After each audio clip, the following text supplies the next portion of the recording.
Kita tahu iblis dan syaitan ini selalu ingin hadir dalam setiap aktivitas manusia, baik dalam aktivitas yang sifatnya ibadah maupun muamalah.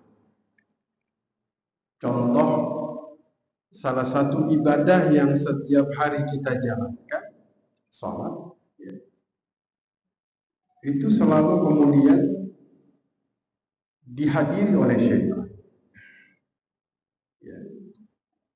Padahal kata Abdullah ibnu Umar, seseorang kalau dia melaksanakan sholat dengan khusyuk, maka kan dosanya itu ditaruh di pundak dan kepalanya. Ketika dia sujud, dia ruku, maka dosanya itu berguguran. Ketika dia sujud, maka dosanya itu lepas dari kepala. Syaitan tentunya tidak ingin manusia itu mendapatkan kebaikan ini. Makanya dia hadir dalam sholat kita agar kita melepaskan kesempatan menjadi orang yang sholat dengan khusyuk. Ya. Kemudian dalam haji, dia menggoda agar manusia itu melanggar larangan-larangan haji sehingga tidak mendapatkan fadilah haji mabrur. Dalam sedekah, dalam semua hal, dalam ibadah, syaitan itu selalu ingin hadir. Jadi kalau kita bayangkan, untuk bab ibadah saja dia bisa hadir, apalagi bab muamalah. Kalau haji mabrur balasannya syurga. Bahkan kita bisa sampai derajat kai waladathu ummuh, seperti dilahirkan dari perut ibu kita kembali dalam keadaan suci tanpa dosa. Maka seperti itulah dia hadir dalam perkara muamalah kita, di antaranya jual beli. Jadi syaitan itu tidak ingin agar jual beli kita itu dapat jual beli mabrur. Jadi bukan hanya haji yang mabrur, jual beli juga mabrur. Makanya baginda Nabi pernah melewati sekumpulan sahabat yang sedang berkumpul. Kebetulan yang lagi ngumpul nih para pedagang. Terus beliau bilang, ya ma'asyirat tujar, wahai para pedagang, inna syaitan yahdurani, syaitan wal ithma yahdurani bai'ikum fasyubu bisadaqah. Sesungguhnya syaitan itu selalu ingin hadir dalam jual beli kalian, maka hiasi jual beli kalian dengan sedekah. Berarti sedekah itu termasuk benteng bagi jual beli seseorang. Hari ini yang kita bahas termasuk salah satu perkara yang mudah-mudahan bisa diamalkan. Mudah-mudahan para pedagang bisa mempraktekkan ini, sehingga bisa mendapatkan derajat pedagang yang jujur, sehingga diangkat derajatnya bersama para nabi, siddiqin dan syuhada. Jadi tujuan jual beli itu jangan hanya cari untung. Tujuannya agar punya posisi dan derajat di akhirat bersama golongan yang Nabi sebutkan. Syaratnya jujur. Nah, khiyar ini termasuk salah satu perkara agar jual beli kita tambah mabrur. Khiyar itu kalau dalam bahasa Arab berasal dari kata ikhtiyar. Ikhtiar itu artinya memilih.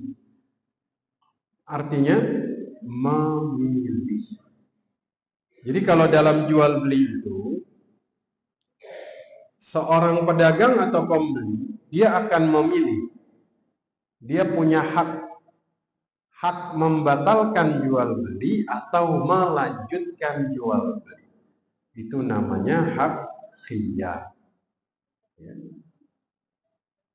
Tahun 1800-an di Amerika itu muncul satu gerakan untuk menciptakan satu sistem perlindungan terhadap konsumen. Karena saat itu banyak pabrik yang memproduksi barang yang jelek. Mereka merasa konsumen ini harus dilindungi haknya. Maka muncul sampai 1900 awal ada satu perangkat hukum, namanya hukum perlindungan konsumen. Tapi hak khiyar lebih dari perlindungan konsumen. Produsennya juga dilindungi. Betapa sempurnanya sistem Islam. Maka khiyar, hak untuk melanjutkan atau membatalkan jual beli. Ini kita garis bawahi. Hak khiyar adalah hak untuk membatalkan atau melanjutkan jual beli.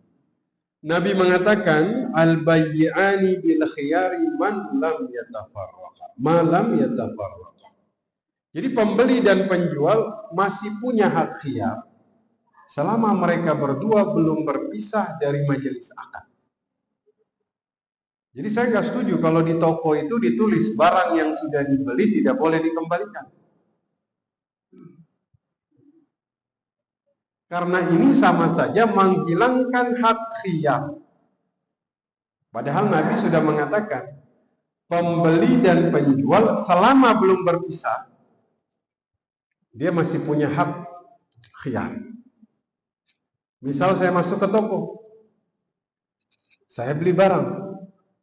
Selama masih ada di situ, walaupun sudah saya bayar, saya masih punya hak.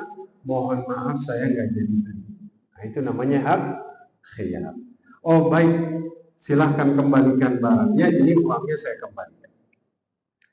Jadi ada teman saya itu dia bilang, Ustadz, waktu dia bertugas di Amerika dia bilang, Ana beli colokan listrik, udah dipakai 2 minggu, balikin masih dikembalikan, uangnya balik. Masya Allah. Mereka rupanya ketat juga dalam perlindungan konsumen.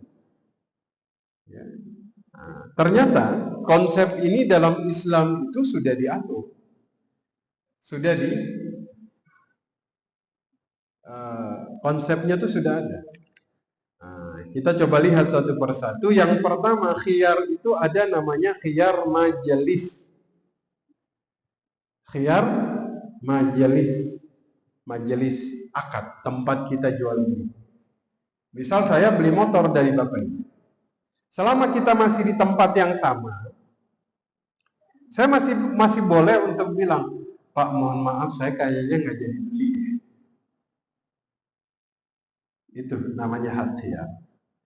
Maupun penjual, dia masih boleh kemudian mengatakan kepada pembeli, mohon maaf, kayaknya anak nggak jadi jual. Itu namanya khiyar majelis. Khiyar di tempat. Ya. Makanya baginda Nabi Shallallahu Alaihi Wasallam, beliau tuh sampai kemudian melarang orang yang berakad atau melakukan jual beli sengaja menghindari khiyar majelis. Itu nggak boleh. Misalnya sudah beli nih, kita masih ketemu nih, kita belum bisa. Terus antum bilang mohon maaf, udah nggak bisa ditukar, nggak bisa dikembalikan. Itu nggak boleh. Itu dilarang oleh Nabi Sallallahu Alaihi Wasallam. Bahkan beliau katakan, wala yahillu lahu. Bahkan tidak halal baginya. Tidak apa? Tidak halal. Bagi siapa? Bagi orang yang ayyufariqa sahibahu khasyatan an yastaqilah. Tidak halal baginya untuk meninggalkan sahabatnya. Sahabatnya di sini maksudnya pembeli. Ya. Karena dia takut pembeli membatalkan transaksi. Tuh, Masya Allah. Bagaimana mereka ingin mencari jual beli ini jadi mabrur. Waktu pisah tuh sudah sudah ikhlas, sudah ridha antara di. Oh itu Masya Allah. Makanya kan zaman dulu itu ketika jual beli sebelum pisah tuh kan masih ada Pak. Halal. Semoga berkah. Baru pisah. Maka khiyar majelis itu ada ulama yang kemudian menyatakan ini wajib bagi orang yang jual. Kadang-kadang ada orang tuh pengen cepat-cepat pisah, takut pembelinya berubah pikiran. Ya. Makanya bagi saya, Bapak, khiyar ini justru jadi marketing yang paling baik dalam jual. Betul. Antum kalau datang ke toko, beli, belum keluar dari toko, pengen tukar, kata tokonya, mohon maaf Bapak Ibu, yang sudah dibeli nggak bisa dikembalikan atau ditukar. Gimana perasaan? Kecewa. Apa salahnya ditulis, barang yang sudah dibeli masih boleh dikembalikan? Tuh orang balik terus beli di situ. Ya, makanya itu khiyar pertama, khiyar majelis. Ya. Nah, yang kedua khiyar syarat. Jadi khiyar syarat ini sebenarnya perpanjangan dari khiyar majelis. Saya beli mobil, terus saya bilang, ini udah transaksi, udah bayar. Terus saya bilang, saya minta khiyar, khiyarnya 3 hari. Berarti selama 3 hari, saya boleh membatalkan jual. Jika kiranya saya nggak cocok sama mobil tersebut. Masya Allah. Antum berani ngasih khiyar syarat? Berani? Khiyar itu agak sedikit beda sama garansi, Pak. Kalau garansi itu barang rusak diganti sama yang baru. Atau kalau barang rusak diperbaiki. Kalau khiyar, balikin duitnya, barangnya dikembalikan. Berarti khiyar ini dia lebih komprehensif dari garansi. Maka khiyar syarat adalah perpanjangan dari khiyar majelis. Berapa batasan waktunya? Terserah, silahkan Bapak. Berdasarkan kesepakatan.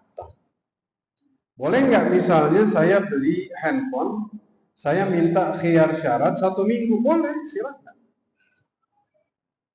Tapi dengan catatan, 1, kalau misalnya barangnya rusak, berarti saya yang tanggung kerusakan.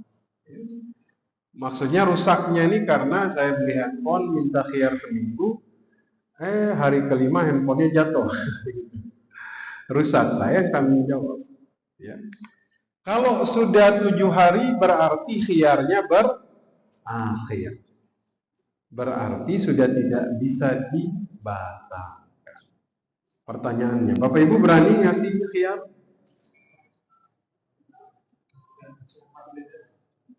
Khiyar majelis saja Ustaz. Ya. Kan kadang-kadang kita takut, wah ini kalau kasih khiyar syarat dia nggak jadi beli nih. Nggak usah takut Pak. Justru khiyar ini membuat ikatan Bapak Ibu dengan pembeli atau penjual semakin kuat. Ya. Saya belum, kalau khiyar majelis masih ada, tapi khiyar syarat nih Masya Allah, ini pedagangnya nih nggak takut rugi nih.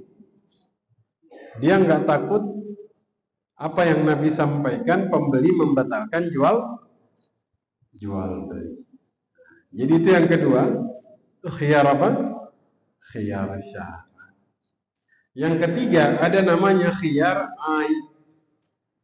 Nah, khiyar aib ini, saya beli barang dari Bapak Ibu, tapi saya minta kalau ada aib pada barang yang mengurangi nilai barang, maka saya berhak minta khiyar. Itu namanya khiyar aib. Seharusnya jual beli online itu memberlakukan khiyar aib. Bagus. Jika dia beli online ketemu aibnya, dia minta khiyar. Khiyar ini tidak selalu pembatalan transaksi. Bisa jadi penggantian rugi. Itu bisa disepakati. Makanya kalau dalam jual beli aibnya sebisa mungkin Bapak Ibu ceritakan.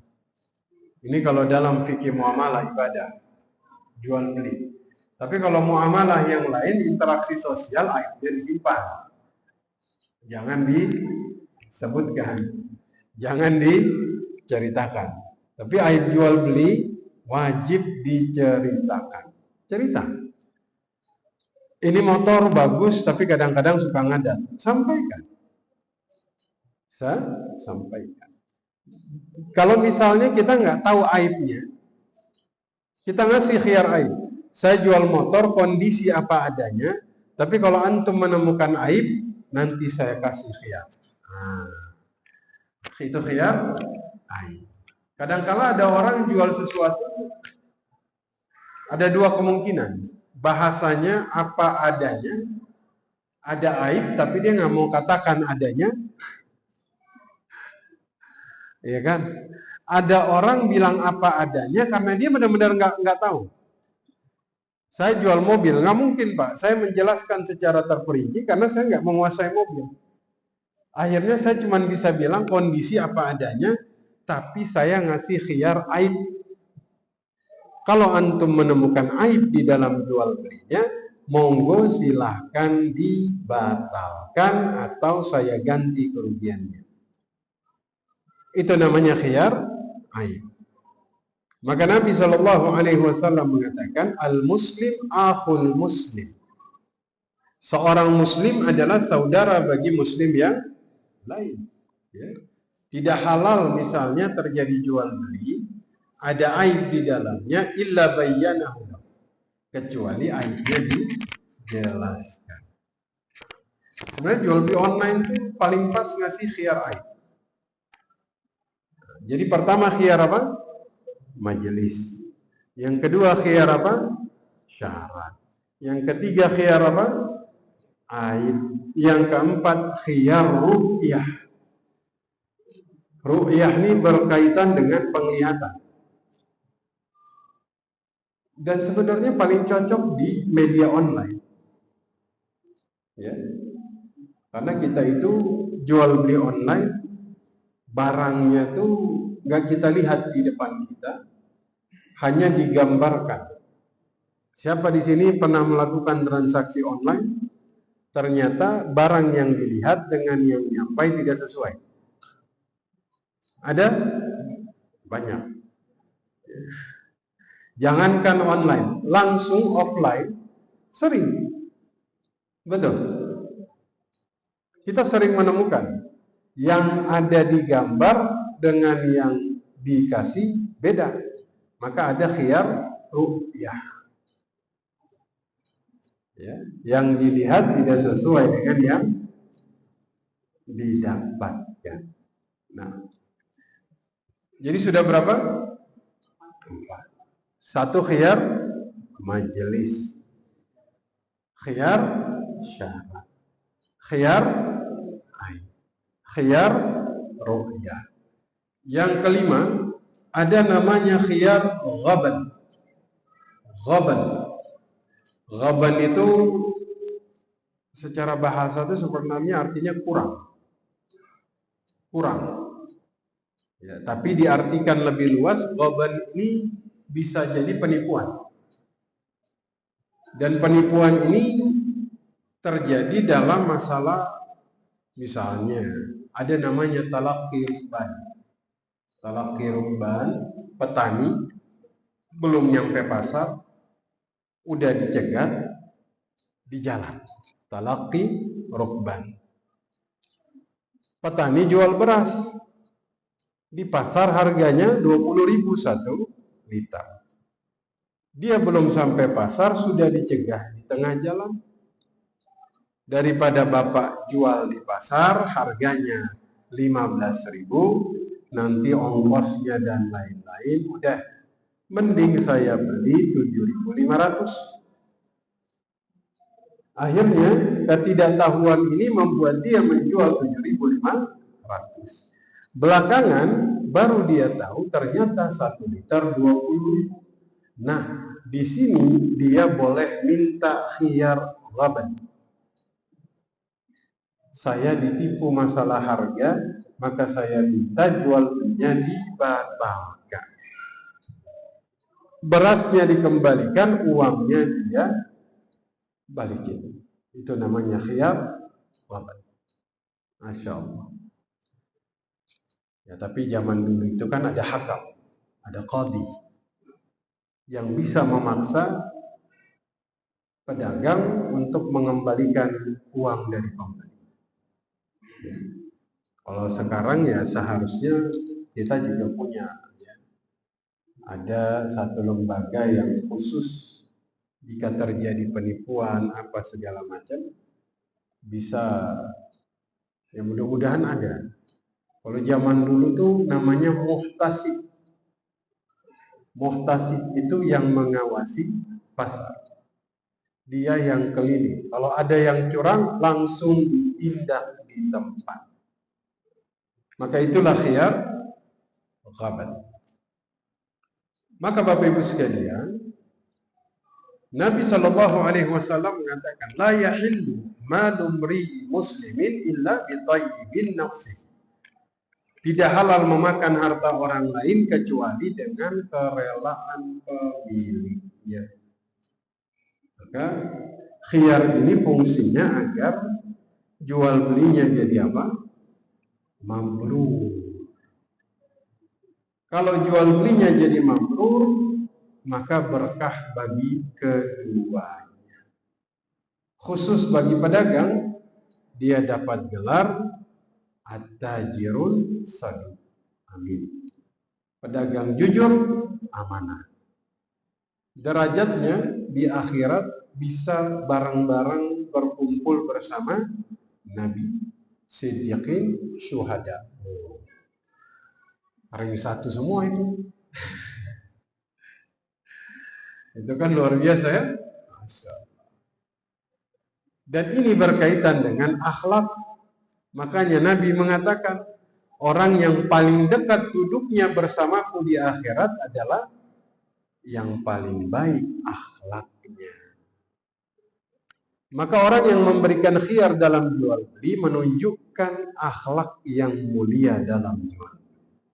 Akhlak tuh dibawa kemana aja tuh jadi selamat.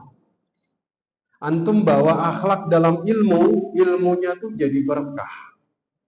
Bawa akhlak dalam jual belinya jadi berkah. Akhlak ini bisa menyelamatkan banyak hal. Saya kasih contoh. Dulu Ka'bah direnovasi. Habis direnovasi, sekarang penentuan siapa yang naruh Hajar al-Aswad di rukun Hajar al-Aswad. Jadi dulu itu Ka'bah cuma punya 2 rukun, 2 sudut. Bentuknya tuh kayak huruf D, nggak kotak. Yang ada tuh cuma rukun Yamani dengan rukun Hajar al-Aswad. Itulah kenapa waktu Bapak Ibu istilam mengangkat tangan dan mengusap atau mengusap rukun itu cuma di 2 rukun saja. Betul? Istilam itu cuma di Hajar Aswad sama Yamani.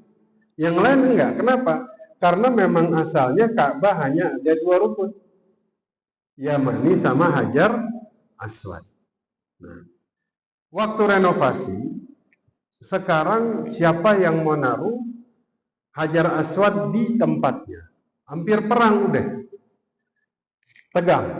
Bangsa Arab tuh dulu ta'assub, rasa fanatisme kesukuan tuh tinggi.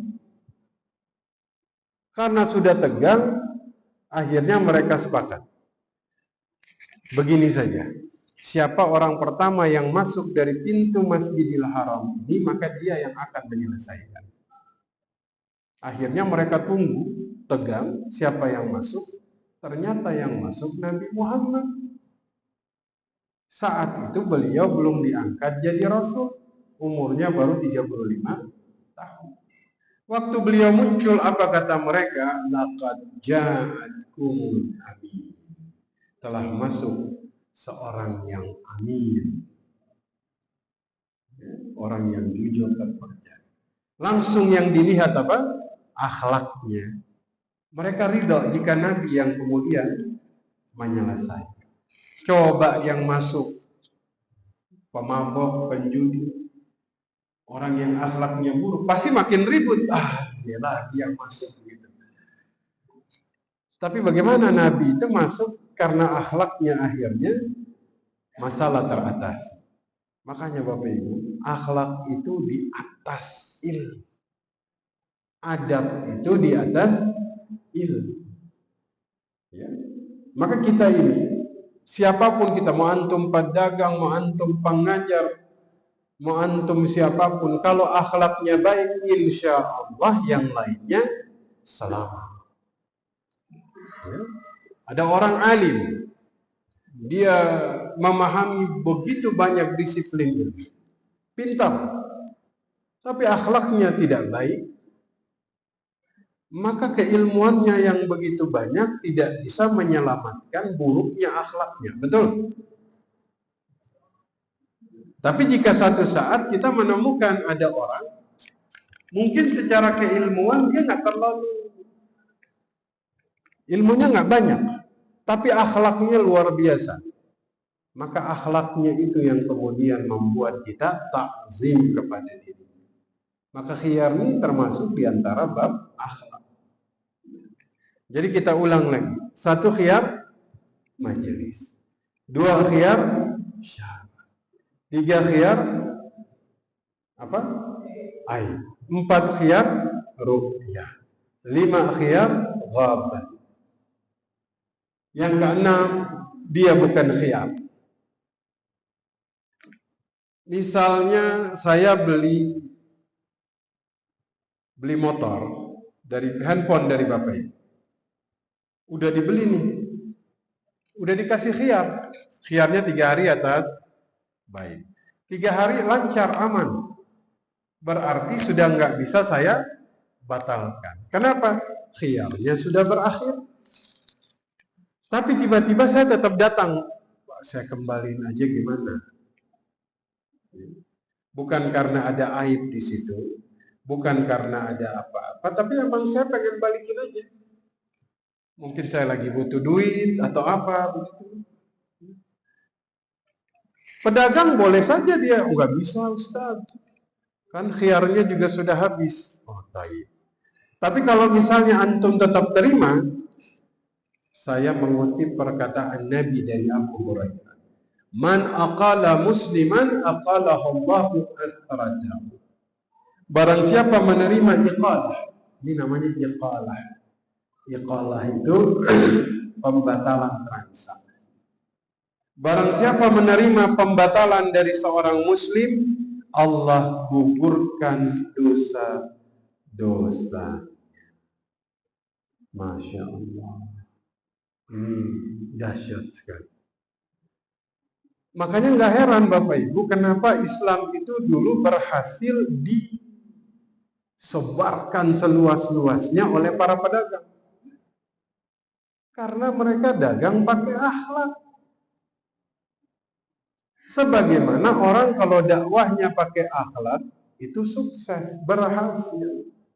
Karena dibungkus dengan sesuatu yang baik. Imam Hasanul Basri punya tetangga seorang Nasrani. Tetangganya punya rumah 2 tingkat. Adanya di Sutu. Dia punya kanif, kamar mandi. Ya, ada di lantai 2 tempat buang air kencing, buang hajat. Setiap malam tuh Imam Hasanul Basri kerjaannya nampung itu tetesan air kencing Nasrani. Setiap malam sampai penuh, keluar dibuang. Setiap malam sampai beliau sakit, tetangganya jenguk. Karena baunya cukup menyengat, tetangganya nanya, bau apa ini?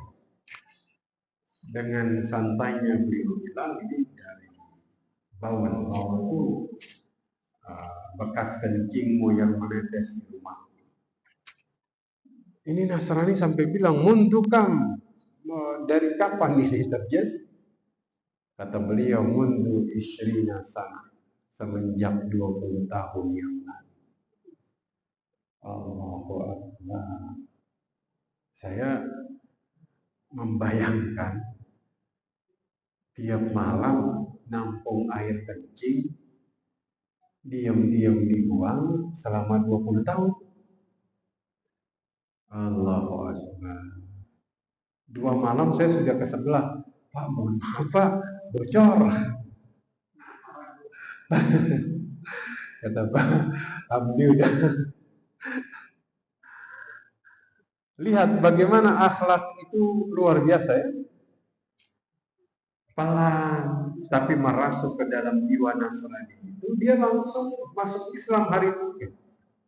Saat ini. Makanya, Masya Allah, konsep akhlak ini konsep yang sangat luar biasa jika diimplementasikan dalam segala hal. Ya, dengan tetangga kita pakai akhlak, dengan sahabat kita pakai akhlak, dalam jual beli kita pakai akhlak, ilmu juga pakai akhlak, insya Allah semuanya akan diberkahi. Saya kira itu jangan terlalu banyak dulu. Ustaz, nih umur-umur segini nih daya hafal udah menurun nih Ustaz. Kalau zaman dulu banyak belajar, banyak ingat, kalau umur-umur segini nih banyak belajar, udah banyak lupa. Maka saya ulangi, khiyar dari bahasa Arab artinya ikhtiar, memilih. Memilih untuk membatalkan atau melanjutkan jual beli. Khiyar ada 5. Khiyar majelis, khiyar syarat, khiyar aib, khiyar ru'yah, khiyar ghaban. Ada satu lagi namanya iqalah, pembatalan. Padahal khiyar sudah berakhir. Masya Allah. Misalnya, tapi ini Masya Allah. Kita bicara konsep Islam yang paling luar biasa, tapi konsep ini maksudnya tuh konsep yang besar-besar. Kita coba dengan konsep yang ringan ini dulu. Kira-kira kita bisa praktekin apa enggak? Mudah-mudahan bisa. Amin ya Rabbal. Dan ini tuh jadi marketing yang sangat dahsyat. Ada penjual di marketplace online. Dia jual baju. Saya beli. Saya tuh udah pakai 2 minggu. Tapi rasanya bukan bajunya menyempit, badan saya yang membesar. Jadi sempit. Saya kirim pesanlah di marketplace itu. Bang, boleh tukar nggak? Boleh beli lagi nggak 1 nomor di atas yang kemarin saya beli? Apa kata beliau? Kenapa Pak? Badan saya naik kekecilan. Udah tukar aja. Ini udah saya pakai 2 minggu, nggak apa-apa. Lah, terus yang punya saya ini dijual lagi? Enggak. Saya sedekahin ke orang lain. Kok aneh kan? Nanti Bapak saya kirim yang baru, yang 1 nomor di atas itu. Gitu ngomongnya. Yang saya pakai kan khawatir juga, jangan-jangan bekas saya dijual. Enggak, saya sedekahin Pak. Allah, ini orang nerima iqalah. Pembatalan jual beli. Bukan karena ada aib, bukan karena ada apa-apa. Akhirnya saya bilang, gimana kalau saya beli lagi? Terus yang ini anak kirim, tapi anak beli lagi yang lain. Sepakat. Itu toko Masya Allah, ramenya di media sosial. Saya bilang, padahal dia tuh nggak pernah, saya tuh nggak pernah ngelihat iklan dia berseliweran itu. Enggak. Ternyata dagangnya pakai akhlak. Subhanallah. Dan itu jadi iklan yang luar biasa. Kalau kita bilang akhlak itu berbicara lebih lantang daripada kata-kata. Betul?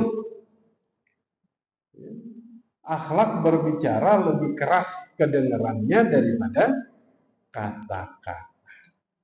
Ya, nah, makanya mudah-mudahan khiyar ini bisa dipraktekkan. Amin ya rabbal alamin. Baik. Silakan.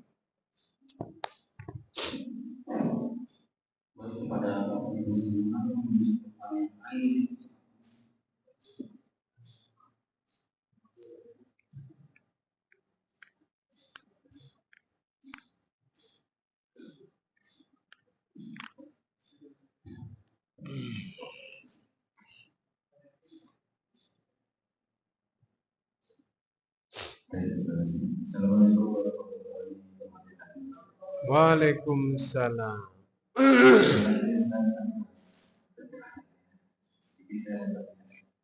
Kalau dalam buku ekonomi, Baik.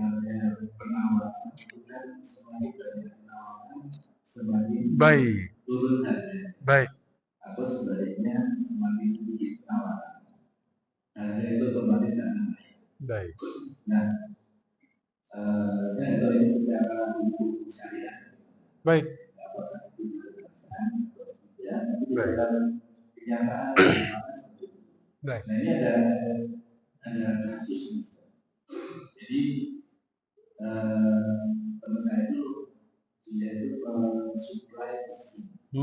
Besi. Jadi ada satu pabrik itu sehingga dia cari masyarakat siapa yang punya besi, apapun besinya. Sekilo saya dari misalnya 10.000. Baik. Akhirnya masyarakat kemudian permintaan dari pabrik tetap banyak. Akhirnya dia menaikkan harga karena kan permintaan tinggi. Baik. Yang masih ada besi sekilo saya hargai 25.000. Akhirnya masyarakat itu pada umumnya besi apa besi yang mungkin sudah kasih kilo dan sampai suatu saat pabrik itu tertutup banyak.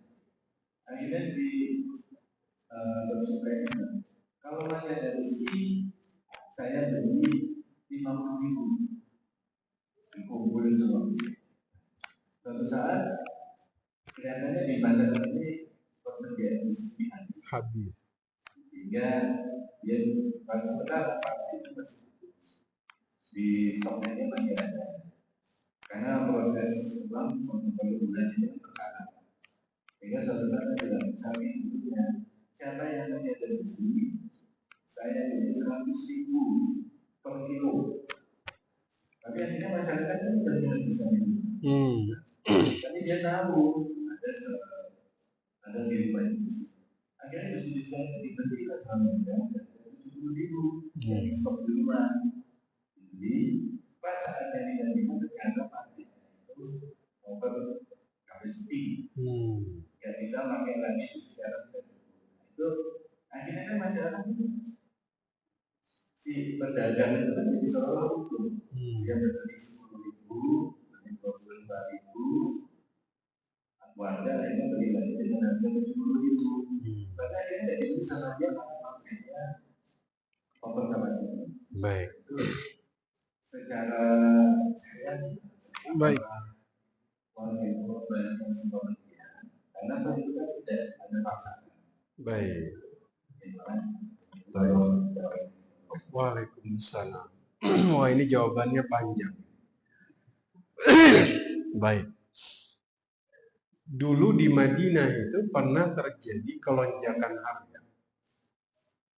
Akhirnya para sahabat menemui Nabi. Ini ada beberapa riwayat. Ya Rasulullah, sa'ir lana. Ghalla sa'ir.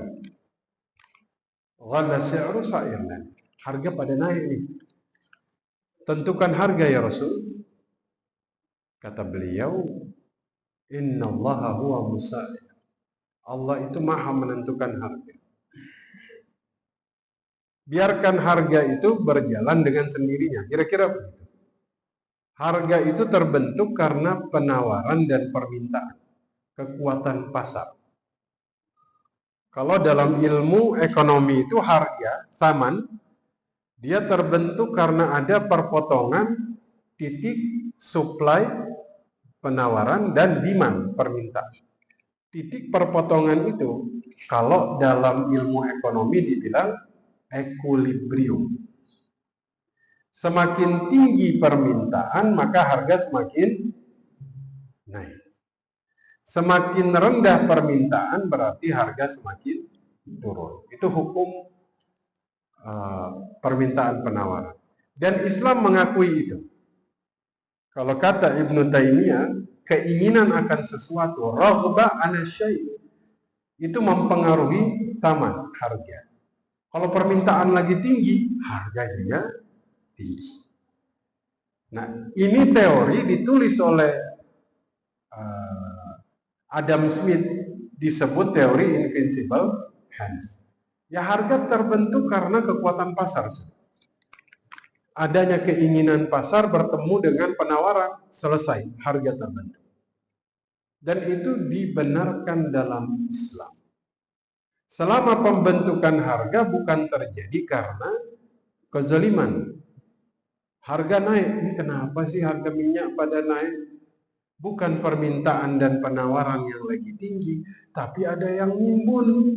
Nah ini kalau kayak begini, zalim. Tapi kalau misalnya dia naik karena puasa, tingkat kebutuhan orang lagi tinggi-tingginya tuh. Orang PDK lagi banyak makan gorengan, maka minyak goreng jadi naik. Itu wajar, dia terjadi secara sunnatullah. Inflasi itu selalu terjadi bulan Ramadan karena permintaan tinggi. Otomatis harga naik. Itu wajar. Yang nggak wajar adalah harga dibentuk dengan kezaliman. Maka kasus yang tadi, terjadinya over capacity, kemudian pedagang dia besinya nggak bisa terjual. Kalau itu kan memang tidak by settingan. Ya. Kalau by settingan, itu yang pernah saya bahas di sini namanya the monkey theory. Teori monyet. The monkey theory itu zalim itu. Misalnya begini Pak Din. Ada orang datang ke PDK terus dia bilang begini. Dia lihat, oh di PDK ini banyaklah ini besi-besi yang tak terpakai. Akhirnya dia kasih pengumuman, siapa yang punya besi saya beli sekilonya 10.000. Nah, tadinya orang nggak concern ke besi. Karena ada harganya, akhirnya diborong, orang pada nyari, jual. Habis itu dia naikin lagi harganya. Barang siapa punya besi, saya beli 50.000. Besi semakin dicari di PDK. Wah, bahkan bisa jadi ada orang di teras, kursinya dari besi, besinya diangkut. Otomatis saya tanya, stok besinya jadi habis atau langka? Betul? Nah, karena sekarang stok besi sudah ada di satu orang. Dia yang menguasai. Terakhir tiba-tiba dia naikin, Pak. Siapa bisa bawa besi saya beli 1 kilo 800.000. Langsung dia naikkan. Beringas orang-orang saat itu. Cari besi di mana-mana. Atap rumahnya pun dibongkar sama dia. Ternyata muncullah orang ketiga Pak itu. Muncul orang ketiga. Ini ada apa nih? Besi ini ada yang beli harganya 800.000. Terus dia bilang begini. Ana punya stok besi nih banyak. Ana jual 1 kilo 500.000. Ini orang-orang dalam otaknya apa? Ane beli sama dia 500.000. Ane jual sama dia 800.000. Masih untung 300. Akhirnya semua orang pada borong tuh. Besi pada orang ketiga ini 1 kilo 500.000. Sekarang mereka udah pegang besi. Antum tahu? Orang pertama mereka datengin udah kagak ada. Dia sudah menghilang. Kenapa? Karena ternyata orang ketiga itu satu sindikat dengan orang pertama. Jadi seakan-akan dia beli dari Bapak Ibu harganya 100, dia jual ke Bapak Ibu harganya 500.000. Kalau kayak begini, zalim. Ini akhirnya Bapak Ibu pada pegang besi. Beli harga 500.000. Siapa yang mau beli? Bahwa ternyata yang Bapak Ibu beli itu yang Bapak Ibu jual ke orang pertama 100.000. Itu namanya the monkey theory. Dan dia terjadi di kita Indonesia. Bunga gelombang cinta, ikan lohan, betul. Yang miris tuh orang yang beli terakhir. Kan bunga gelombang cinta tuh sampai 70 juta Pak Didit ya. Coba sekarang. Dikasih aja kagak mau. Nah, jadi kalau harga kayak tadi Pak Didit itu normal. Ya. Tapi mohon diingatkan, next kita bahas harga dalam Islam ini. Ya. Nah, kalau by settingan ini yang haram. Dan kita tuh kadang mereka tuh pintar untuk manipulasi permintaan penawaran tuh jago-jago Pak. Tinggal bikin tren, orang-orang tiba-tiba itu kayak saya lihat tuh beberapa waktu terakhir tuh apa itu boneka kecil, apa namanya? Apa namanya? Labubu apa itu? Orang ngantri sampai apa 1.500.000 katanya, sekecil itu, antum bayangkan? Nah ini bikin tren, ya, bentuk harga.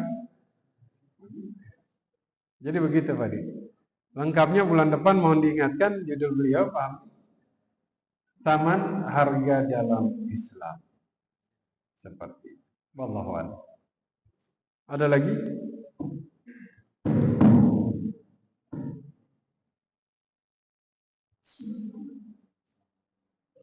Waalaikumsalam.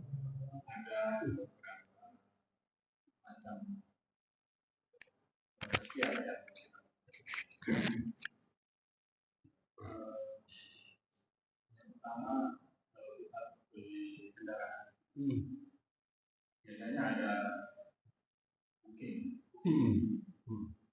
Tapi kalau kita berapa beli, booking itu, kemudian yang model yang lain adalah seperti di toko bangunan. Toko bangunan yang sangat di situ, kalau kita tidak cocok dengan barang yang sudah kita beli, baik itu salah atau kita tidak senang, boleh dibeli tapi tidak kembali uang. Dia lebih voucher untuk membeli barang yang sama atau yang lain. Baik. Tapi ada juga di toko pakaian, kalau tidak cocok, mungkin membelikan orang, kekecilan, boleh ditukar. Tapi ada juga yang boleh ditukar lokal, kecuali pakai dalam. Baik. Nah ini yang model-model begini. Baik. Booking fee. Bagi saya booking fee itu nama lain dari down payment. Karena booking fee itu kan nanti bagian dari harga, Pak. Harga mobil 150 juta, booking fee 5 juta. Kalau jadi berarti tinggal membayar sisanya, yaitu 104. Ini urbun namanya. Urbun itu harga yang dibayar di awal. Ulama tuh khilaf dalam masalah urbun ini. Di antara yang tidak setuju karena kebiasaan tidak jadi beli, maka kemudian booking fee atau urbunnya itu hangus. Ya. Padahal itu tidak boleh hangus. Kita hanya mengambil kerugian kita yang terjadi karena pembatalan tersebut. Sisanya kita balikin. Ya.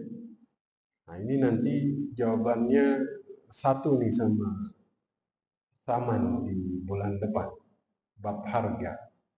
Bukan bulan depan, tahun depan.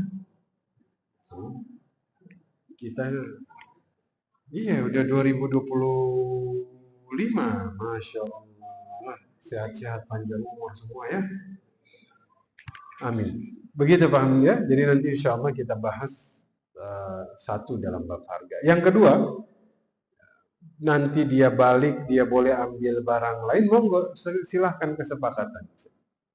Yang penting ada khiyar yang dia berikan.